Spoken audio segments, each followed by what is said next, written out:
Hi, I want to speak to you a little right now because we're about halfway through the course, and I know you've just come off your first exam and there may be some consternation about how well you did. While certainly the majority of you did very well, I'm sure others, because of the type of student you are, wish you could have done better. I really wish you wouldn't focus on the past. Let's look at the future. Because primarily, one thing I want to emphasize to you is as we move into week 5, we have to remember in 2 weeks the research paper is due. This will be where you really show me how you have adapted the course materials to conversation so that you can integrate this and understand not only what we're doing in a textual reference to the authors we have in our professional videos, our actual textbook, Kettle and Denhart, and the lecture notes that I hope you are using that I've prepared and put in the class. But it's also really just a time that it will show us really that you can integrate those into personal conversation, but this is developing an understanding of the material. It's unfortunate sometimes we have to give grades, but grades are certainly what judge whether our level of effort in our work has been substantial, and it gives us some benchmarks. And we're all about benchmarks. I'm a very data-driven public administrator, so those numbers do mean something. But just as important to me is whether you are able to analyze, integrate, and then come to conclusions supported with external references that demonstrate to me that you are working the material, not just repeating it. Now, as we go on, I really want you to take some time to review the rubric for the paper and follow the directions. So many times in this course, as I've taught it, it's simply a question of whether people honestly look at the outline and the requirements for the paper. Now, this really is also demonstrated throughout the discussion board, as sometimes people fail to remember the requirements. The requirements are we do not state our personal opinions without some source being identified to support us. And our arguments can be our own arguments, but again, you can't have your own facts. So you have to build facts into your argument that are supportable. You can draw conclusions that are yours. You could say that while 1 and 1 is 2, 2 is not what I'm going to apply, and here's why. But you can't change 1 and 1. The public sector, remember this, is a process of very, very public examination of all the work we do. We talk about leaders in the public sector, and certainly we need them. We need them to make good, strong, decisive decisions, and sometimes to stop decisions that are made by others, but they have to do so not from the personal viewpoint, but from the viewpoint of my conclusions I have reached from all of my sources synthesized into something that works and an argument that's winnable. This is very similar and important to those of you who have expressed an interest that you may go on to law after you obtain your bachelor's degree. Arguments are devised not around shouting or impressing somebody by how your oratory skills are such, that you can virtually persuade them to understand, but their arguments have to be based in a persuasive manner that you can say or demonstrate the reasons behind your conclusions. And we either have a persuasive or an informative approach in the public sector to addressing reports, documents, and even speeches and leading others.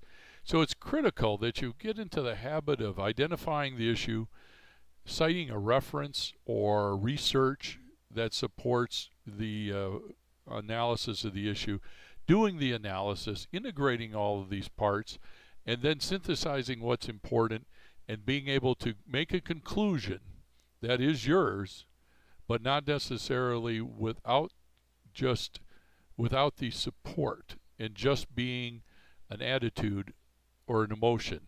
And that's critical. Now, those other things, and we talk a lot today about emotional intelligence as we move through, but it is still critical that facts and hard work will make a difference. The other thing about the public sector is, as we mentioned several times in our course, and several of you noted in the recent discussion of week 4, which is how to brief the new appointee. Well, I put this into the course because we're not just briefing a new appointee. We are demonstrating what we understand of the public sector itself also.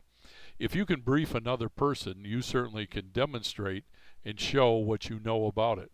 Most of you recognized and addressed something that's very, very key, which is to show the difference between the sectors. You also must clearly demonstrate that it's transparent, open, and accountable. Which brings me back to that cycle of being able to virtually show your work. While I don't want to bring the sometimes the horrors of algebra or mathematics into the course, factually, showing our work is a term that's used in math often. And here we do have to do that. We do have to do it because if you're a professional public administrator, because we believe in a system of democratic governance, and our governance models all make us accountable to somebody, sometimes internally, which is a professional with knowledge, skills, and credentials. Sometimes it's a new elected official that may have very little life experience, nonetheless the experience in your sector. But you have to be able to demonstrate it. If you take the role on that you are in part a little bit of educator, that it will be very helpful in your success in the public sector.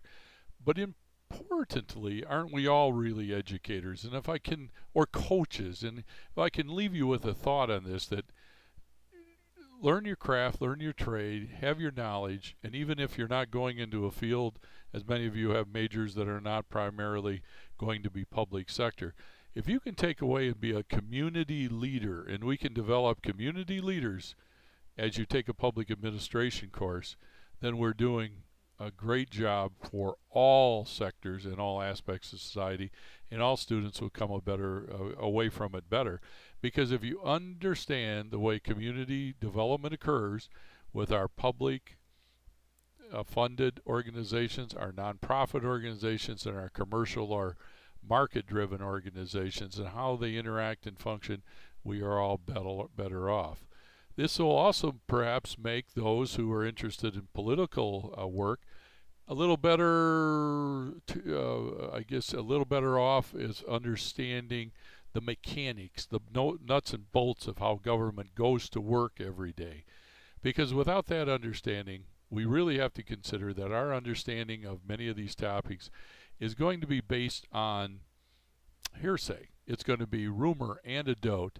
It's qualifiable information, not quantifiable information.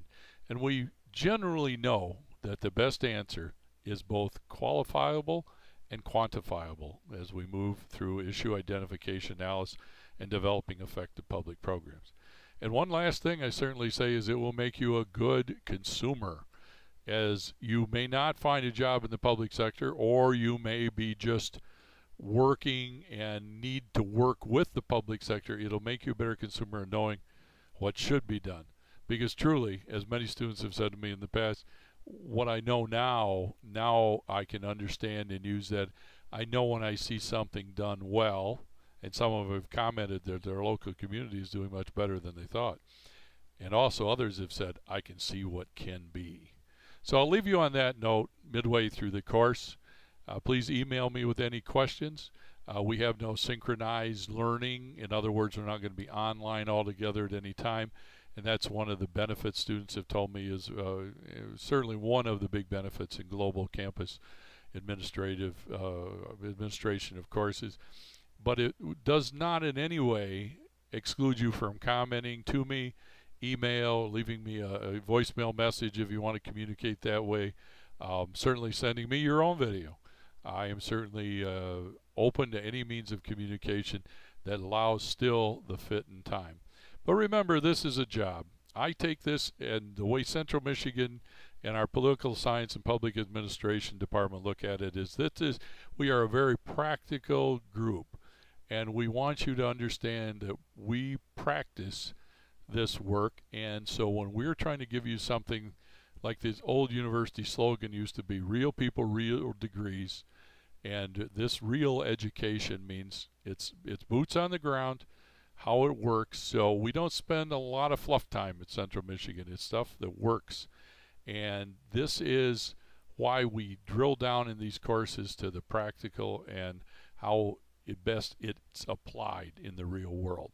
But feel free to contact me and we'll talk about any of these concepts or questions as we go forward. Please, again, make sure to read the instructions and the lecture notes and really take as much out of this course as you can while you have this opportunity and use it to the best. We'll be talking soon. I'll stay in constant communication, of course, through the submission of the papers and your final exam and our concluding remarks in week 8. So stick to it,